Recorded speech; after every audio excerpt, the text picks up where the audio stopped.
सिंगरौली जिले के वैदन थाना क्षेत्र में दबंगों के हौसले इस कदर बुलंद हैं कि अब वे लोगों के घरों में घुसकर हमला करने से भी हिचक नहीं रहे। रास्ता मांगने से शुरू हुआ विवाद इतना बढ़ा कि आरोपी पीछा करते हुए भास्कर मिश्रा के घर तक पहुंच गए।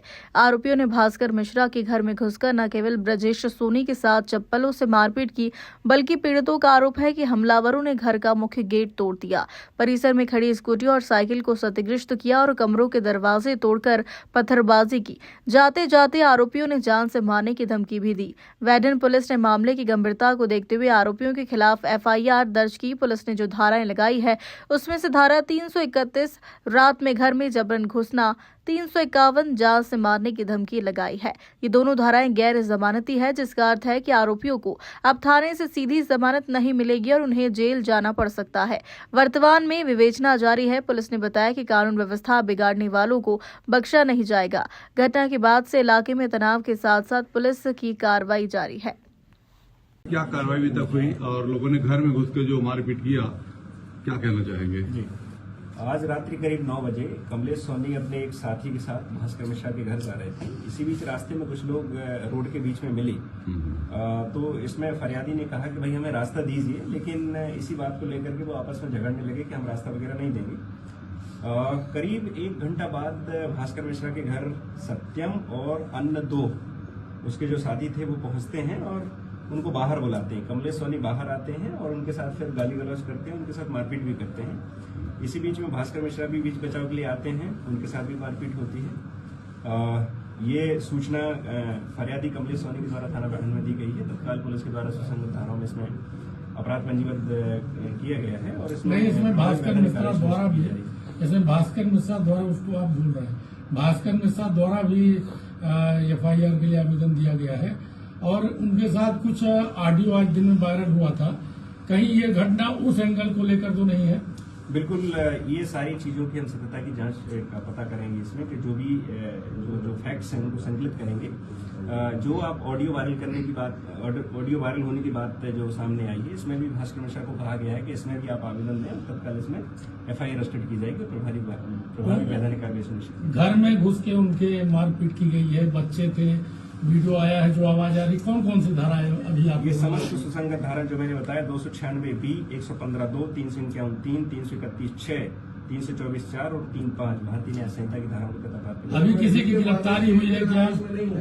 अभी किसी की गिरफ्तारी हुई है क्या? इसमें टीम लगाई गई है, इसमें प्रभावी वैधानिक कार्रवाई। घुस के मारने की एक भी धारा नहीं है सर। 109 लगनी चाहिए, 109 लगाई गई है क्या आपके द्वारा? ये सर हमसे ज्यादा बेहतर आपको धारा पता होगी। अगर किसी के घर में घुस के कोई मारता है, जान लेने का ये पहले प्रयास करता है, धाराओं का पहले एक बार अध्ययन कर लीजिए, ये की धाराओं का अध्ययन कर लीजिए। हमने किया उसके बाद हम बोल रहे हैं, हमने किया उसके बाद बोल रहे हैं। आप पढ़ के बता दीजिए ना कौन कौन सी धारा लगी है और घर में घुस के मारने की उसमें कौन सी धारा? इसमें धाराएं मैंने बता दी है। धाराएं 296B, मैं दोबारा रिपीट कर देता हूँ, 115(2), 351(3), 331(6), 324(4) और 3(5). जो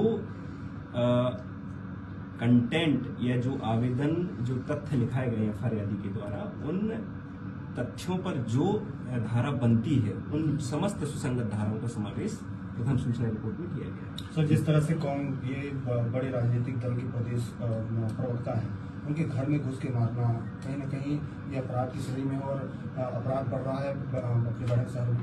मेरा ये कहना है कि जो यदि आप अपराध की प्रगति देखेंगे तो ये जो अपराध स्टार्ट हुआ है कि कमलेश सोनी रास्ते में जा रहे थे, तो रास्ते में कुछ लोग लड़ाई झगड़ा कर रहे थे। वहां पर जब उन्होंने कहा कि हमें रास्ता दें, तो वो अड़ गए इस बात को लेकर के हम रास्ता नहीं देंगे और उनके साथ गाली गलौज भी की। इसके बाद करीब 1 घंटे बाद जब कमलेश सोनी भास्कर मिश्रा के घर पर थे, तो बाहर इनको बुलाया है, फिर उनके साथ गाली गलौज और मारपीट हुई है। बीच बचाव करने भास्कर मिश्रा आए, इसी बीच उनके साथ भी मारपीट हुई। परिवार काफी दहशत में है। पूरी देखिए, हमारा काम सुरक्षा व्यवस्था सुनिश्चित करना है लगातार। क्या उनके घर पर कुछ दिन सुरक्षा व्यवस्था रहेगी? हमारा दायित्व है कि भयमुक्त समाज हो और किसी भी व्यक्ति को किसी प्रकार की परेशानी ना हो। निश्चित रूप से हमने पॉइंट वहां डिप्लॉय किया है, आप जाकर के देख सकते हैं। भयमुक्त समाज हो, इसलिए हिंदू लोग हैं। कोई धाराएं और बढ़ाई जा सकती हैं क्या स्थिति करने पर, क्या लगता है? जो आगे अनुसंधान होगा उसमें प्रभावी वैधानिक कार्रवाई सुनिश्चित करेंगे, तथ्यों का संकलन करेंगे, सीसीटीवी फुटेज भी निकालेंगे, वहां पर हैं भास्कर मिश्रा जी यहाँ लगे हुए हैं सीसीटीवी फुटेज, उनको भी शामिल करेंगे, प्रभावी वैधानिक कार्रवाई करेंगे। Thank you.